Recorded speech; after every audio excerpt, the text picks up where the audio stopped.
On this first Monday of the year, I extend my warmest greetings to the men and women of the Philippine National Police. Happy New Year to all of you. A new year brings renewed purpose and a clear responsibility to serve with discipline, consistency, and care. I commend all the PNP personnel deployed nationwide, including augmentation units and other partners and our partners from advocacy groups. Your presence in high traffic areas, transport hubs, and community centers help maintain order and give reassurance to families, the travelers, and communities throughout the holiday period. Because of your vigilance and discipline, New Year's celebration and across the country were generally peaceful and orderly.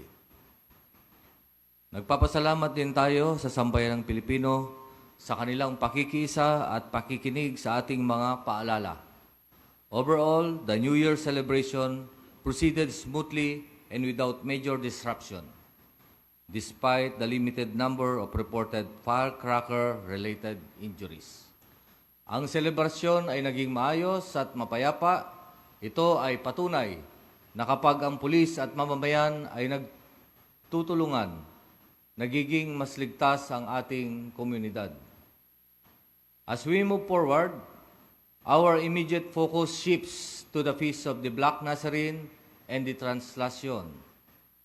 This event gathers millions of devotees and with it comes a complex security environment that requires careful planning and full coordination.